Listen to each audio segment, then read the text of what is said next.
रागादि रोगान सततानुसक्तान शेषकाय प्रसूतान शेषान उत्सुक्य मोह रतिदान जगानाम यो पूर्व वैदेयी नमस्तस्तु तस्मै। नमस्कार मित्रों, मैं वैद्य राजदीप वाढेर नागरादी चिकित्सक समूह वती आप सबका स्वागत करता हूं। और हमारा जो आज का संभाषा का विषय है वो मुख्य रूप से विकार, रोग और व्याधि, विकार अवस्था, रोग अवस्था और व्याधि अवस्था का हमें संकलन और विभाजन किस तरह से देखना चाहिए, उसके बारे में हम जितना हो सके उतना स्पष्टीकरण करने की कोशिश करेंगे कि जिससे हमें विकार, रोग और व्याधि अवस्था का संकलन और विभाजन हम अच्छी तरह से कर पाए। तो विकार क्या है? विकार, तो विकार की यदि हम संहिता में हम व्याख्या देखें तो विकार में लिखा है कि विकारो धातु वैषम्य।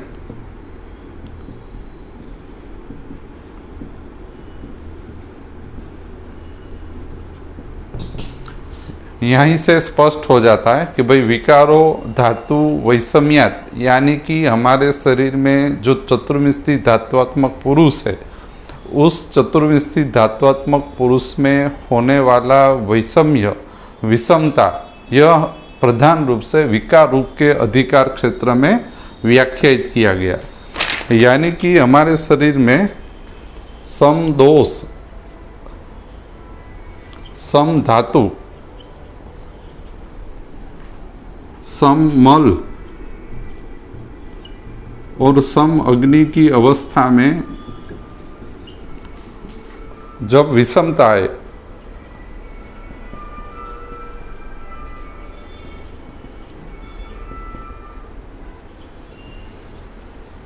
तब उसको विकार ज्ञात करना चाहिए। बरोबर। सम दो समाग्निश्च सम धातु मलक्रिय प्रसन्न आत्मा इंद्रिय मनश्चेति स्वस्थ इति अभिधीयते। यानी कि सम दो समाग्नि, सम धातु, सम मल और सम अग्नि की अवस्था में होने वाली विषमता को विकार के रूप में व्याख्यायित संहिता में किया गया है। विकार अवस्था, रोग अवस्था और व्याधि अवस्थाओं में भेद जानना इसीलिए आवश्यक है क्योंकि तद अनुसार लिंग संग्रह उत्पन्न हो गए और तद अनुसार चिकित्सा के अंतर्गत हमें विभाजन करना चाहिए। इसी कारण विकार, रोग और व्याधि का विभाजन और संकलन जानना अति आवश्यक है।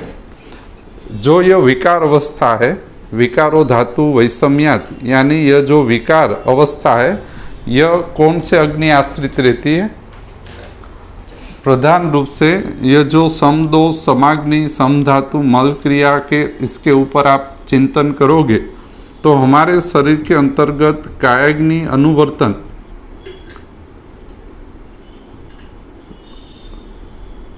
और उसका हमारे शरीर में जठराग्नि, धात्वाग्नि और महाभूताग्नि के अनुवर्तन में जो प्रवर्तन होता है, तो विकार अवस्था प्रधान रूप से कायाग्नि का अनुवर्तन हमारे शरीर में प्रधान रूप से जठराग्नि के अनुबंध द्वारा अनुवर्तित होता है। तो विकार अवस्था प्रधान रूप से कायाग्नि और जठराग्नि के अनुबंध में आश्रित रहती है। तो विकार अवस्था, विकारो धातु वैषम्या, सम धातु, सम दो, सम मल, सम अग्नि अवस्था में जब विषमता उत्पन्न हो, यानी उसकी समत्वता જ્યારે ખોરવાય ત્યારે આપણે વિકાર અવસ્થા જ્ઞાત કરવી અને પૂર્ણ रूप से कायाग्नि और जठराग्नि आश्रित अवस्था है। यानी विकार अवस्था में उत्पन्न होने वाले लिंग संग्रह के अंदर मात्र और मात्र जो अग्नि का निदान होगा वो अग्नि कायाग्नि और जठराग्नि रहेगी। बराबर। कौन कौन से लिंग और कैसे लिंग उत्पन्न होंगे? तो यदि विकार अवस्था उत्पन्न होती है तो हमारे शरीर की चतुर्विंशति धातु पुरुष का जो त्रिविध बोधीय संग्रह में परीक्षण आता है उसके अंदर समत्व प्रकृति परीक्षा, यानी कि दोष धातु और मलों की प्राकृत कर्म अनुवर्तन के जो लिंग संग्रह बताए गए हैं, यह दोष धातु मल और अग्नि के प्राकृत कर्म अनुवर्तन में विक्षेप उत्पन्न होगा, यानी कि प्राकृत कर्म अनुवर्तन धारित न होना, यह लिंग आपको रोगी के अंदर दृष्टिगोचर होगा।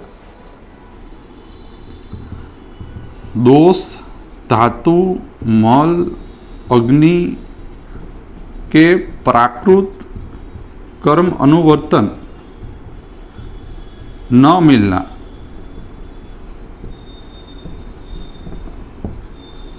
यह विकार अवस्था में ज्ञात होता है। यानी कि मान लो रस का प्रीणन कर्म नहीं हो रहा, रक्त का जीवन कर्म नहीं हो रहा, लेकिन रोगी के अंदर अभी दोष धातु मल की वैकारिक लिंग संग्रह उत्पन्न नहीं हुए। रोगी मान लो विकार अवस्था में आएगा तो जठराग्नि का पाचन कर्म नहीं संपादित हो रहा है, वात मूत्र पुरुष का विसर्ग कर्म योग्य रूप से संपादित नहीं हो रहा है। ऐसे लिंग संग्रह लेकर रोगी आएगा जिसमें अभी तक वैकारिक लिंग संग्रह अभी जन्म नहीं हुआ है। मान लो रोगी को पांडुत्व है, रक्त के अधिकार क्षेत्र में रस रक्ताग्नि मांद्य से पांडुत्व जन्म हो रहा है, लेकिन अभी उसमें कोई वैकारिक लिंग उत्पन्न नहीं हुआ है, तो उसमें पांडुता क्लम ऐसे आंशिक लिंग संग्रह जो सापेक्ष अग्नि का कर्म है या दोष धातु मल का सापेक्ष कर्म है, सिर्फ वो ही नहीं मिलेगा। यानी प्रीणन जीवन कर्म की हानि से जो जो संग्रह लिंग संग्रह उत्पन्न होंगे, बस उतने ही आपको विकार अवस्था में दृष्टिगोचर होगा। दूसरा क्या दृष्टिगोचर होगा लिंग संग्रह में? विकार अवस्था के लिंग संग्रह में दूसरा आपको दोष धातु मल आदि के क्षय और वृद्धि लक्षण दृष्टिगोचर होगा। विकार अवस्था का यह दूसरा परीक्षण है कि विकार अवस्था के अंदर दोष धातु मल और अग्नि का प्राकृत कर्म संपादन न होना, यह एक लिंग संग्रह उत्पन्न होता है। और दूसरा इसके कारण उत्पन्न होते हैं क्षय और वृद्धि लक्षण, यानी कि दोषों के धातुओं के और मलों के जो क्षयों के और वृद्धि के लिंग संग्रह बताए गए हैं, यह क्षय वृद्धि के सभी लिंग संग्रह विकार अवस्था अंतर्गत अधिकार क्षेत्र के अंतर आते।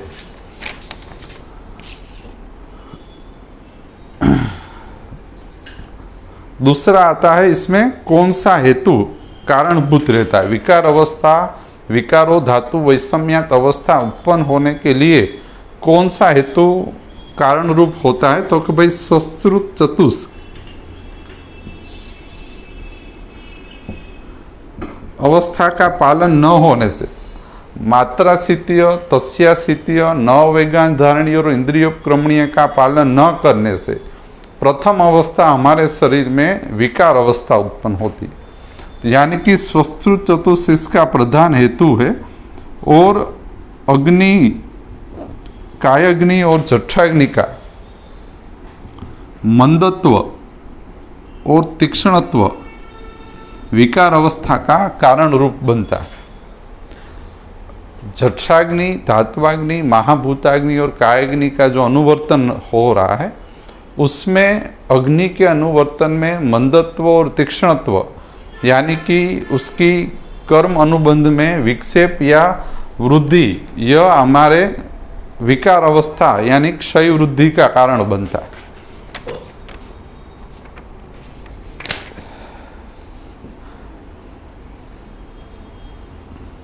संदर्भ विकार अवस्था के संदर्भ में हमारे संहिता के अंदर क्या व्याख्यात किया गया है? तो के विकार अवस्था का यदि आप ज्ञानात्मक अध्ययन करना चाहे तो अष्टांग हृदय का दोषादि विज्ञान नियम जो अध्याय बताया गया है अष्टांग हृदय में, यह दोषादि विज्ञान नियम अध्याय का जो निर्देश दिया गया है, यह पूर्ण रूप से विकार अवस्था को किस तरह से ज्ञात करे, प्रकृति लक्षण क्या होता है, प्रकृति लक्षण न मिलने पर क्या आपको लिंग संग्रह उत्पन्न हो सकते, क्षय लक्षण दोष धातु मल के क्या है, वृद्धि लक्षण दोष धातु मल के क्या है, यह क्षय वृद्धि का कारण अग्नि में होने वाली मंदत्व और तीक्ष्णत्व इसका कारण बताया गया है। यानी कि दोष धातु मलों में जो क्षय वृद्धि होती है यह अग्नि आश्रित है, यानी कायाग्नि उसमें कारण बताया गया है दोषादि विज्ञान नियम में, और चिकित्सा भी उसी अध्याय में बताया दी गई है। तो विकार अवस्था में क्या सारवार करनी चाहिए, तो कौन से उपक्रम चलाने चाहिए? लंघन और ब्रूहण, यह इसके प्रधान चिकित्सा संग्रह है। विकार अवस्था पूर्ण रूप से लंघन आश्रित और ब्रूहण आश्रित रहती है। यानी लंघन और ब्रूहण चिकित्सा से हम विकार अवस्था को साध्यत्व को प्राप्त करवा सकते हैं। यानी लंघन और ब्रूहण यह जठराग्नि और कायाग्नि के उपक्रम है। तो कायाग्नि अनुवर्तन और जठराग्नि अनुवर्तन को सापेक्ष करने हेतु लंघन और ब्रूहण चिकित्सा करवानी चाहिए। कहाँ पे लिखा है? दोषादि विज्ञान नियम अध्याय में यह पूर्ण रूप से व्याख्यायित। कौन से औषध प्रयोग करने चाहिए? तो विकार अवस्था में जब रोगी हमारे पास आए कि जिसके अंदर दोष धातु मल का प्राकृत कर्म नहीं हो रहा है, या दोष धातु मलों में क्षय वृद्धि हो रही है, या अग्निकर्म संपादन नहीं हो रहा है, तब हमें अन्नपान चतुष्क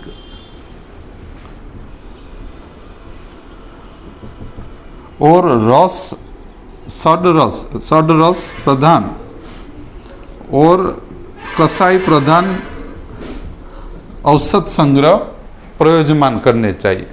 यानी कि जो कसाई औषध संग्रह बताया गया है और षडरस प्रधान औषध संग्रह और अन्नपान चतुष्क में जो षडरस प्रधान द्रव्य संग्रह बताया गया और अन्नपान विधि विधान के अंदर जो भी औषध संग्रह आते हैं वही हमें लंघन ब्रूहण के अंतर्गत प्रयोजमान करने चाहिए।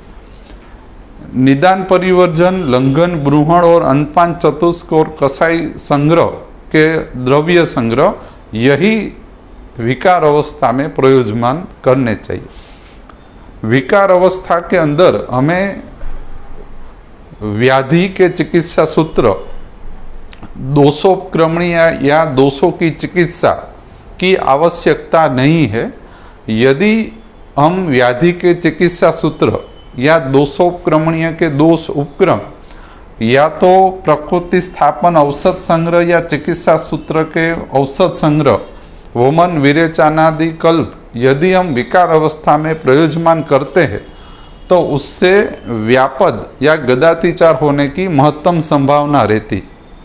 तो उसी कारण विकार, रोग और व्याधि अवस्था में सचोट रूप से विकार अवस्था है, रोग है या व्याधि है, उसका ज्ञात करना अति आवश्यक। तो विकार में विकारो धातु वैषम्यात सम दो सम धातु मल, क्या इसका विकार अवस्था में कौन सी अग्नि है, क्या लिंग उत्पन्न होगे, क्या उसका हेतु होगा, संदर्भ, उपक्रम और औषध, इतना ज्ञात करने से विकार अवस्था पूर्ण रूप से साध्यत्व को प्राप्त करती। बराबर। तो मान लो एक सिंपल उदाहरण देता हूं कि भाई विकार अवस्था में पांडुत्व उत्पन्न हुआ, रक्त और रस का प्रीणन जीवन कर्म न होने से रोगी पांडुत्व लिंग लेकर हमारे पास आ रहा है, लेकिन उसमें कोई भी दोष की अवस्था, दोष के वैकारिक लक्षण और व्याधि पांडु के वैकारिक लक्षण इसमें नहीं है। तो मात्र और मात्र लंघन ब्रूहणीय अध्याय, लंघन ब्रूहण उपक्रम, अन्नपान चतुष्क के षडरस अनुसार कसाई संग्रह और अन्नपान के रस और लंघन रूपी चिकित्सा से ही यह पांडु साध्यता को प्राप्त कर देगा। तो उसमें अभी आगे कोई विशेष उपक्रम चिकित्सा की आवश्यकता नहीं रहती। तो यह इसमें प्रधान विभाजन है।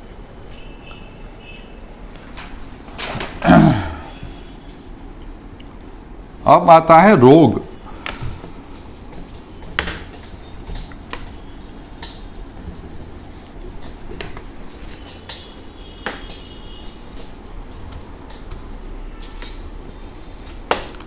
तो रोग में क्या लिखा है? वे रोगस्तु दोष वैषम्य।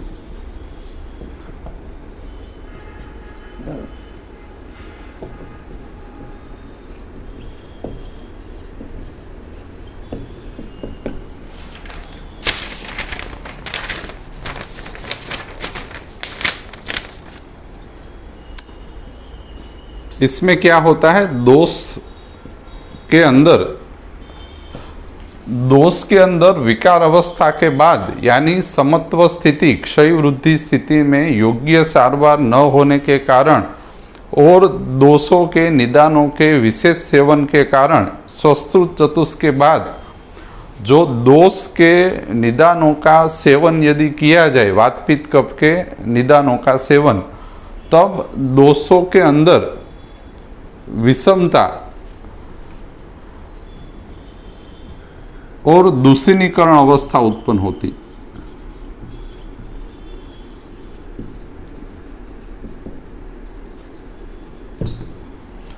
यह दोषों की विषमता और दूषणीकरण अवस्था क्या उत्पन्न करेगी, रोगस्तु दोष वैषम्य अधिकार के अंदर दोषों के वैकारिक लिंग संग्रह रोगी के अंदर उत्पन्न करेगी।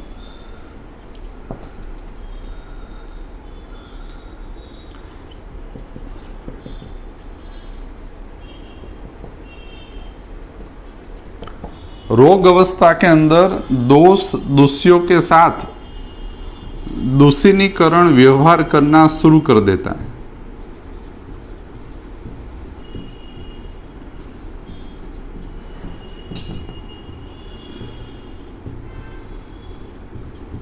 बरोबर, दोष से એ દૂષિનીકરણ વ્યવહાર કરવા માટે યોગ્ય થઈ જાય, રોગ અવસ્થા અંતર્ગત પોતાના વૈકારિક લક્ષણ લિંગ સંગ્રહ ઉત્પન્ન કરે, તો રોગ અવસ્થા અંતર્ગત શું લિંગ મળે આપણને?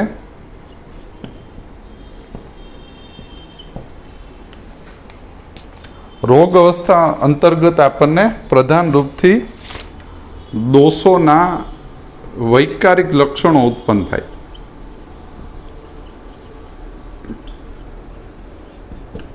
પછી શું ઉત્પન્ન થાય? 63 દોષ ભેદ પરીક્ષા એના લિંગ સંગ્રહ ઉત્પન્ન થાય। 63 દોષ ભેદોના જે સંકલન બતાવ્યું છે અને એના જે લિંગ સંગ્રહ બતાવ્યા છે એ ઉત્પન્ન થાય। સામાન્ય જ અને નાનાત્મજ રોગો ઉત્પન્ન થાય। રોગ અવસ્થાની અંદર સામાન્ય જ રોગો, નાનાત્મજ રોગોની અવસ્થા ઉત્પન્ન થાય। 63 દોષભેદ લક્ષણ ઉત્પન્ન થાય। દોષોના વૈકારિક લક્ષણો લિંગ પરીક્ષા ત્રિવિધ બુદ્ધિ સંગ્રહ અંતર્ગત એની મહત્તમ સંભાવના શું થાય? રોગ ચતુષ્ક, જે ચરક સંહિતા સૂત્ર સ્થાનમાં રોગ ચતુષ્ક બતાવ્યું છે, આ રોગ ચતુષ્કમાં જે 4 અધ્યાયના રોગ સમૂહનું સંકલન બતાવ્યું, આ રોગ ચતુષ્કના કિયનશિરસીય, ત્રિશોથીય, અષ્ટોદરીય અને મહારોગા અધ્યાય, આનું પૂર્ણ સંકલન એ રોગ પરીક્ષા અંતર્ગત સંકલિત છે। એટલે રોગ ચતુષ્ક, કિયનશિરસીય, त्रिशोथीय, अष्टोदरीय और महारोगा अध्याय, आनु जो भी संकलन है ये पूर्ण संकलन रोग अवस्था के व्याख्यायित करने हेतु संपादित किया गया है। रोग अवस्था को ज्ञात करवाता है। बीजू शू आपसे रोग मार्ग उत्पन्न थशे लिंग संग्रह। दूसरा कुछ याद आता हो ऐसा? रोग अवस्था के अंदर दोषों के वैकारिक लक्षण यानी स्त्रंस, भ्रंश, व्यास, संग, भेद, मर्द, अवमर्द आवा लक्षणों उत्पन्न थाय। बीजू शू थाय? कियनशिरसीय, त्रिशोथीय, अष्टोदरीय, महारोगा अध्याय उत्पन्न थाय। दोष गति उत्पन्न थाय। उद्वद तिर्य, कोष शाखा मर्मास्थि संधि अने क्षय स्थान ने वृद्धि अने 63 दोष भेद उत्पन्न करे। बीजू शू थशे? रोग मार्ग उत्पन्न थशे, सामान्य रोगो उत्पन्न थशे ने नानात्मज रोगो उत्पन्न थशे। रोग अवस्था पूर्ण रूप से दोष आश्रित रहती है। बराबर। हजी एक आमां आवशे धातु प्रदोषज लक्षण उत्पन्न थाय। अनपान चतुष्मा रस प्रदोषज, रक्त प्रदोषज, मांस प्रदोषज, मेद प्रदोषज, जो भी प्रदोषज संग्रह बताया गया है, ये सभी प्रदोषज संग्रह पूर्ण रूप से रोग अवस्था आश्रित है। रोग अवस्था यानी कि विकार अवस्था के बाद दोष आश्रित दोषों के द्वारा जो पूर्ण रूप से दूषणीकरण हो रहा है, उसको ज्ञात करने का जो विज्ञान हमारे संहिता में बताया गया है, यह रोग अवस्था अंतर्गत आता है। यदि आप चरक संहिता का अध्ययन करें तो आपको ज्ञात होगा कि चरक संहिता का जो सूत्र स्थान है, यह सूत्र स्थान का अधिकार क्षेत्र में पूर्ण रूप से रोग अवस्था को ही ज्ञात करने की महत्तम संभावना बताई गई कि भाई रोग चतुष्क है, रोग में दोष परीक्षा है, धातु प्रदोषज विकार है, और उसकी एक संकलित चिकित्सा भी उसके अंदर ही व्याख्यायित की गई। आमा हेतु शू आवे तो कि भाई दोष दुष्टिकर निदान सेवन, दोष दुष्टिकर निदान सेवन जो संहिता में बताए, यह एकमात्र रोग के प्रधान कारण।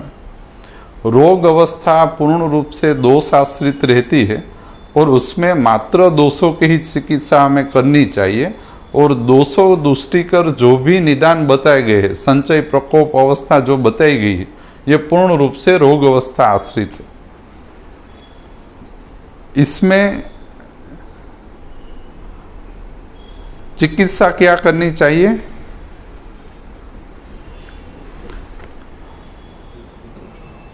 दोषोपक्रमणीय जो बताया गया है उसमें दोष अनुसार उपक्रम के विधि विधान बताए गए। तो जो दोषोपक्रमणीय अध्याय है, अष्टांग हृदय का दोषोपक्रमणीय अध्याय, यह पूर्ण रूप से दोष चिकित्सा के अनुबंध क्षेत्र में कहा गया उपक्रम है। तो दोषोपक्रमणीय हमें उपयोग करना चाहिए, उपक्रम चलाने चाहिए। कौन से उपक्रम? षड उपक्रम, योजना चतुष्क चलाना चाहिए। योजना चतुष्क जो है उसमें क्या क्या अध्याय आते हैं? योजना चतुष्क में लंघन अष्टोनिंदतीय, लंघन ब्रूहणीय, संतर्पण अपतर्पणीय અને विधि शोणितीय। अष्टोनिंदतीय, लंघन ब्रूहणीय, संतर्पण अपतर्पणीय અને विधि शोणितीय अध्याय पूर्ण रूप से रोग अवस्था को प्राकृत कर्म अनुवर्तन में जोड़ने हेतु व्याख्यायित है। इसमें प्रधान रूप से उपक्रम चिकित्सा और लीन समुचित लीन दोषों को पाचित करने के लिए संतर्पण अपतर्पणीय आदि अध्याय और अष्टोनिंदतीय, लंघन ब्रूहणीय, संतर्पणीय अपतर्पणीय प्रयोजन करने से भी योग्य परिणाम न मिले तो विधि शोणितीय अध्याय व्याख्यायित है। यानी कि क्या चिकित्सा रोग अवस्था में लागू होती है? तो दोषोपक्रमणीय चिकित्सा, उपक्रम चिकित्सा, षड उपक्रम यानी लंघन, ब्रूहण, रुक्षण, स्नेहन, स्वेदन, स्तंभन और योजना चतुष्क पूर्ण रूप से रोग अवस्था की सारवार हेतु प्रयोजमान होता। कौन सी अग्नि रोग अवस्था में आश्रित रहती है? विकार अवस्था में यदि आप उसका अध्ययन करो तो कायाग्नि और जठराग्नि विकार अवस्था का प्रधान केंद्र है। तो रोग अवस्था का प्रधान केंद्र क्या है? कायाग्नि, जठराग्नि और धात्वाग्नि, यह रोग अवस्था का प्रधान केंद्र है। यदि आप दोषों का अध्ययन करें तो दोषों का उत्पन्न होना, पाचित होना और उसका विसर्जन होना और उसका जो संकलन है, यह हमारे शरीर में धात्वाग्नि तक आश्रित है। यानी कि कायाग्नि से लेके धात्वाग्नि तक रोग अवस्था का प्रसार रहता है। इसीलिए अन्नपान चतुष्क का भी यदि आप अध्ययन करें तो उसमें धातु प्रदूषण, धातु प्रदोषज विकार संग्रहों का उल्लेख है, और रस, रक्त आदि का प्राकृत कर्म अनुवर्तन भी देखें तो उसमें भी दोषों का उत्पन्न होना बताया गया है। तो कायाग्नि, जठराग्नि और धात्वाग्नि, यह तीन अग्नि के आश्रित रोग अवस्था रहती है।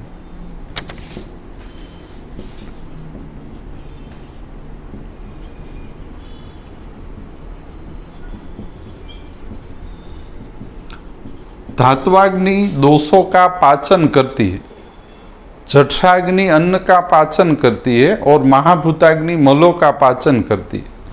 धात्वाग्नि पर कौन से उपक्रम चलते हैं? षड उपक्रम में से रुक्षण और स्नेहन, यानी कि रोग अवस्था के अंदर लंघन, ब्रूहण, रुक्षण, स्नेहन, ये 4 उपक्रमों का बहुत ही बड़ा महत्व है। बराबर। तो रोग अवस्था के अंतर्गत आपको रोगस्तु दोष वैषम्य, दोषों में विकार अवस्था के बाद विषमता के कारण जो दूषणीकरण अवस्था उत्पन्न होती है, यह रोग अवस्था का प्रधान कारण है। जो दोष दूषियों के साथ दूषणीकरण व्यवहार करना शुरू कर देता है। रोग अवस्था मात्र दोष आश्रित रहती है, दोषों की सारवार करने से रोग अवस्था मिट जाती है। यानी कि मान लो रस प्रदोषज विकार, अश्रद्धा, रुचि, आस्य, वैरस्य, अंगमर, ज्वर, तंद्रा आदि उत्पन्न हो तो उसकी एक ही सारवार है लंघन चिकित्सा। तो लंघन से रस आश्रित दोषों के पाचन करने से, रसाग्नि और दोषों के पाचन होने से रस प्रदोषज विकार साध्यता को प्राप्त कर देते हैं। कौन कौन से लिंग उत्पन्न होते हैं? तो के दोषों के स्वतंत्र वैकारिक लिंग, 63 दोष भेद लिंग, सामान्य रोग, नानात्मज रोग, पूर्ण रोग चतुष्क अवस्था, रोग मार्ग, धातु प्रदोषज विकारों, दोष भेदीय अध्याय अष्टांग हृदय का, अष्टांग हृदय का जो देव दोष भेदीय अध्याय का निरूपण है, यह रोग अवस्था अंतर्गत आता है। तो रोग मार्ग, रोग चतुष्क, धातु प्रदोषज विकार, दोष भेदीय अध्याय, 63 दोष भेद वैकारिक लक्षणों अने दोष गति, यानी कि दोष का त्रिविध बोध्य संग्रह परीक्षण में जितना भी निरूपण आता है, यह सभी निरूपण रोग अवस्था के हेतु व्याख्यायित। मात्र दोषों के निदान ही इसके अंतर्गत आते हैं। चिकित्सा में दोषोपक्रमणीय उपक्रम, षड उपक्रम और योजना चतुष्क का ही प्रयोजन इसके अंदर आता है। योजना चतुष्क में जो संशुद्धि बताई गई है, चतुष्क प्रकार संशुद्धि, यह दोष संशुद्धि के हेतु ही व्याख्यायित की गई। अग्नि में क्या आता है? कायाग्नि, जठराग्नि और धात्वाग्नि, यह रोग अवस्था है।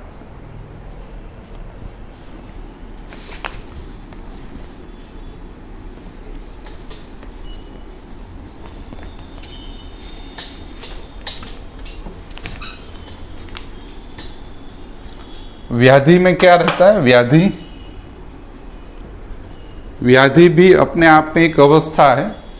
विकार, धातु वैषम्य, रोग दोष वैषम्य के बाद यदि विषमता रूप दोषों की योग्य सारवार ना की जाए तो आगे जाके दोष दूष्य समूर्छना जनित व्याधि अवस्था उत्पन्न होती।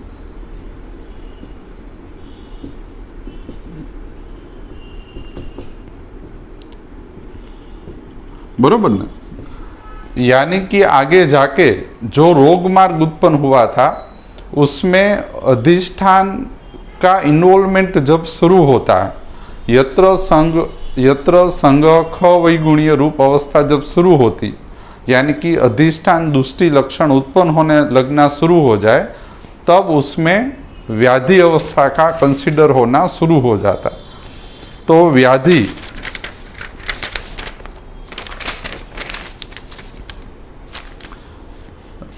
दोष दूष्य समूर्छना जनित व्याधि, यह तो बरोबर है।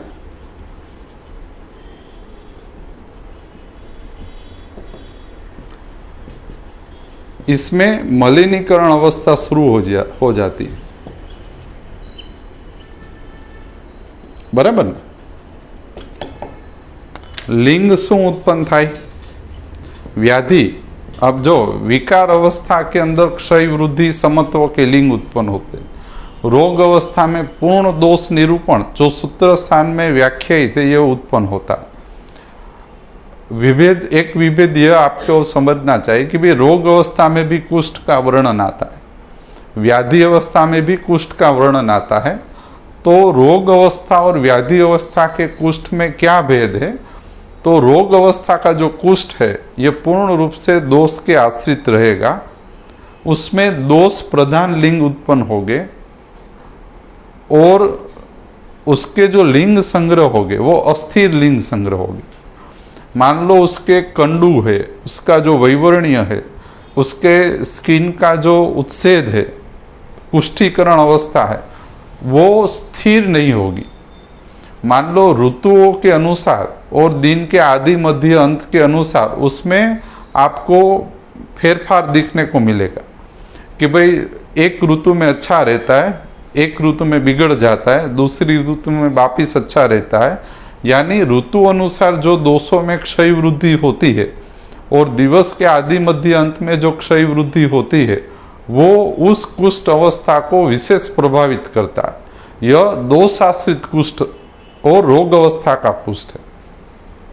व्याधित अवस्था का जो कुष्ठ रहता है उसमें ऋतु अनुसार उसमें कोई आपको बदलाव नजर नहीं आएगा। व्याधित अवस्था का कुष्ठ दिन के आदि मध्य अंत में स्थिर और एक समान लक्षण के रूप में ही रहेगा। स्थिर लक्षण वाला होगा, एक समान लिंग वाला होगा, ऋतु अनुसार और दिन के आदि मध्य अंत अनुसार उसमें ज़्यादा फर्क नहीं आएगा। उसमें वैवर्ण्य, कंडू, पिटिका, व्रण, पुई आदि स्थिरत्व के साथ आपको दिखेंगे। दूसरा, व्याधि अवस्थाओं के अंदर कुष्ठ व्याधि के विशेष और लिंग संग्रह का वर्णन बताया गया। मान लो निदान स्थान जो है हमारा चरक संहिता निदान स्थान में जो वर्णन आ रहा है यह रोग अवस्था का वर्णन। चिकित्सीय स्थान कुष्ठ के अंदर जो कुष्ठ के लिंग बताए गए यह व्याधित अवस्था के लिंग संग्रह है। यदि आप निदान स्थान के कुष्ठ के लिंग संग्रह और चिकित्सा स्थान के कुष्ठ के लिंग संग्रह का यदि आप संकलन करो तो उसमें विशेष व्याधित अवस्था के अलग लिंग संग्रह बताए गए। तो यह एक आपको व्यच्छेदक निदान के रूप में आपको मिलेंगे कि यह व्याधित अवस्था का कुष्ठ है। व्याधित अवस्था के कुष्ठ में दोष प्रधान लिंग संग्रह कम हो जाते हैं और समूर्छित कुष्ठीकरण के लिंग उत्पन्न होते हैं। तो यह अवस्थाओं का विभाजन आपको चिकित्सा में सुगमता उत्पन्न करता है।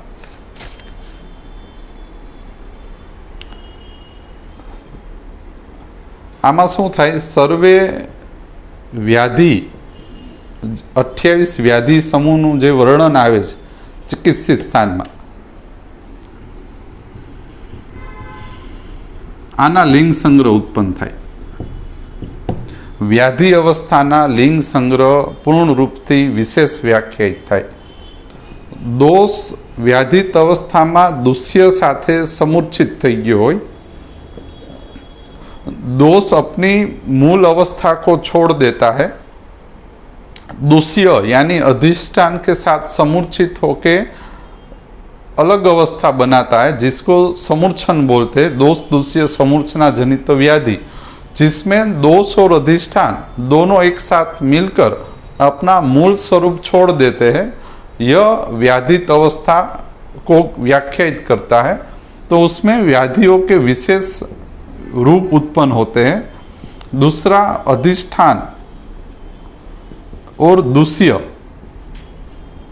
यानी कि दुष्य अधिष्ठान स्थान अधिष्ठान संस्थान का दुष्टि लक्षण यानी रचनात्मक दुष्टि लक्षण उत्पन्न होता है। यानी प्राणवाही स्रोतों दुष्टि, अन्नवाही स्रोतों दुष्टि, उत्पादक प्रवर्तक मूल दुष्टि, स्रोतों दुष्टि लक्षण यह व्याधित अवस्था के अंदर विशेष उत्पन्न होते हैं। इसमें क्या हेतु रहते हैं? व्याधिकर हेतु, यानी कि आप यदि चिकित्सीय स्थान पढ़ो तो उसमें भी कुष्ठ के हेतु विशेष बताए, निदान स्थान पढ़ो तो उसमें भी कुष्ठ के हेतु विशेष बताए। निदान स्थान के हेतु दोष प्रधान और दोषज कुष्ठ के हेतु है और चिकित्सीय स्थान के जो हेतु है वो समूर्छनाओं के हेतु बताए गए कि किस हेतु सेवन से दोष दूषियों में समूर्छना उत्पन्न होगी, वो कुष्ठ के हेतु बताए गए। यानी कि व्याधि कर हेतुओं का समावेश होता है और अधिष्ठान दुष्टि हेतु का व्याधि अंत के प्रधान इसका हेतु है, अधिष्ठान दुष्टि हेतु। यानी प्राणवाही स्रोतों दुष्टि हेतु, अन्नवाही स्रोतों दुष्टि हेतु, उदकवाही स्रोतों दुष्टि हेतु, यह व्याधि अवस्था उत्पन्न करने के प्रधान हेतुओं के अंदर समाविष्ट रहता है। तो आपको व्याधि के अंदर ही उसका कंसीडर करें आप। तो हेतु आ गया, लिंग आ गया, फिर उसमें कौन कौन सी अग्नि इन्वॉल्व रहती है। तो व्याधि अवस्था पूर्ण रूप से महाभूताग्नि आश्रित रहती। व्याधि अवस्था दोष दूष्य समूर्छना जब बन जाए, मलिनीकरण अवस्था जब हो जाए, तब उसमें महाभूताग्नियों का प्रधान रूप से व्यवहार बिगड़ जाता है। यानी कि व्याधि अवस्था महाभूताग्नि के आश्रित रहती। कायाग्नि, जठराग्नि, धात्वाग्नि के बाद महाभूताग्नि जब इन्वॉल्व हो तब ही व्याधि अवस्था उत्पन्न होती। धात्वाग्नि इन्वॉल्व प्रधान रूप से हो तो रोग अवस्था उत्पन्न होती। तो व्याधि अवस्था पूर्ण रूप से महाभूताग्नि आश्रित है। और कौन सी चिकित्सा इसमें लागू होती है? तो व्याधित अवस्था के अंदर विशेष रूप से व्याधियों के चिकित्सा सूत्र, चिकित्सा क्रम, यही हमें चलाने चाहिए। यानी कि चिकित्सा क्रम और चिकित्सा सूत्र व्याधि के, और प्रकृति स्थापन, औषध संग्रह,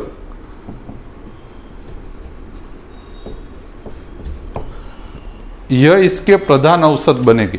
व्याधि अवस्थाओं में यदि आप परिणाम लेना चाहते हो तो आपको व्याधि के समूर्छन भेद हेतु चिकित्सा सूत्र बताए गए।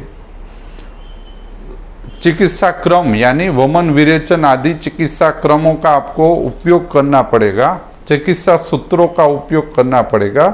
और प्रकृति स्थापन औषध संग्रह, जो हमारे औषध चतुष्क का अंतिम अध्याय है, उसको आपको प्रयोजन में लाना पड़ेगा प्रकृति स्थापन हेतु। तो अग्नि में महाभूताग्नि और चिकित्सा में चिकित्सा क्रम, चिकित्सा सूत्र और प्रकृति स्थापन का हमें उपयोग करना चाहिए। यानी व्याधि दोष दूष्य समूर्छना जनित व्याधि, जिसमें समूर्छन और मलिनीकरण प्रक्रिया शुरू हो जाती है। लिंग में व्याधियों के स्वतंत्र लिंग उत्पन्न होते हैं, अधिष्ठान दुष्टि लिंग उत्पन्न होते हैं, जो चिकित्सीय स्थान और विमान स्थान में व्याख्यायित है। हेतु अधिष्ठान दुष्टिकर हेतु और व्याधियों के हेतुओं का इसमें समावेश होता है। महाभूताग्नि आश्रित होने से चिकित्सा क्रम, चिकित्सा सूत्र और प्रकृति स्थापन का उपयोग इसमें होता है। यानी कि जो कुष्ठ निदान स्थान में वर्णित है, यदि मैं उसमें दोषों के उपक्रम और रस प्रधान द्रव्य संग्रह औषध दूंगा तो यह कुष्ठ 100% ठीक हो जाए। लेकिन व्याधित अवस्था का मान लो कुष्ठ है, तो उसमें मुझे चिकित्सा क्रम और चिकित्सा सूत्र अनुसार कल्पन औषध द्रव्य और उसके विशेष निदान परिवर्जन हमें देने पड़ेगी। मान लो ज्वरादो लंघनम, ज्वर मध्य तो पाचनम, ज्वरांते भैषजम, जो ज्वर का चिकित्सा सूत्र है, लंघनम स्वेदनम कालो यवगु तिक्तक। तो जब तक व्याधित अवस्था का यदि ज्वर आ जाए हमारे पास, तो 110% हमें इसी तरह से जाना पड़ेगा, उसमें कुछ नहीं चलेगा। लेकिन मान लो विकार अवस्था का ज्वर है, तो आप उसमें ऐसा कुछ नहीं करवा रहे हो, लंघनम स्वेदनम कालो यवागु लंघन पाचन, और सिर्फ आप 2-3 दिन का लंघन दे रहे हो और तिक्त, कोई भी तिक्त पाचन दे रहे हो, तो ये ठीक हो जाएगा। मान लो गिलोय दे दी आपने, जो आपके तिक्त रस आपके विचार में आए और आपने दिया तो वो ठीक हो सकता है। लेकिन व्याधित ज्वर अब इस तिक्त पाचन अवस्था से नहीं ठीक होगा। तो विकार रोग व्याधियों का यह संकलन आप पढ़ोगे और उस अनुसार चिकित्सा में बदलाव लाओगे तो आपका कार्य ज़्यादा अच्छी तरह से होगा।